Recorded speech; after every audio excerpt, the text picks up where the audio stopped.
Purbaya Yudi Sadewa yang jarang orang ketahui. Halo Sobat Berani. Hari ini kita akan membongkar sisi pendidikan dari sosok Menteri Keuangan Indonesia, Purbaya Yudi Sadewa.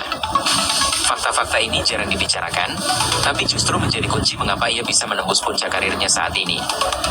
Yuk kita kupas tuntas. Tahukah kamu, fakta pertama, Purbaya ternyata bukan lulusan ekonomi ketika kuliah S1. Ia justru berangkat dari jurusan Teknik Elektro di Institut Teknologi Bandung. Bayangkan, seorang insinyur elektro yang akhirnya jadi Menteri Keuangan, benar-benar perjalanan pendidikan yang tak biasa. Fakta kedua, setelah menyelesaikan studi di ITB, Purbaya berani mengambil langkah besar.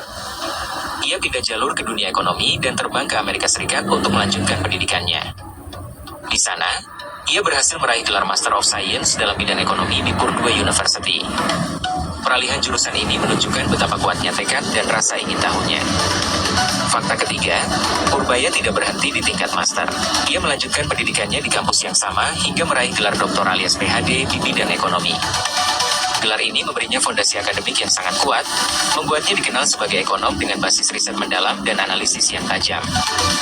Fakta keempat, meskipun punya latar belakang pendidikan luar negeri yang gemilang, Purbaya dikenal tetap membumi. Ia sering mengingatkan bahwa pendidikan bukan sekadar gelar, tetapi juga soal bagaimana kita menggunakan ilmu untuk membuat kebijakan yang nyata bagi masyarakat. Inilah yang membuatnya berbeda dengan banyak pejabat lain. Fakta kelima, yang jarang diketahui publik, Purbaya punya kombinasi unik dari dua disiplin ilmu. Latar belakang teknik elektro yang penuh logika berpadu dengan ilmu ekonomi yang analitis membuatnya punya cara pandang yang sangat rasional, detail, dan seringkali mengejutkan. Tidak heran, sejak awal 2000-an hingga kini, ia dianggap sebagai salah satu pemikir ekonomi paling berpengaruh di Indonesia. Nah Sobat Berani, itulah 5 fakta pendidikan Purbaya Yudi Sadewa yang jarang orang ketahui. Menurut kamu, apakah kombinasi teknik dan ekonomi ini bisa membuatnya sukses memimpin keuangan negara?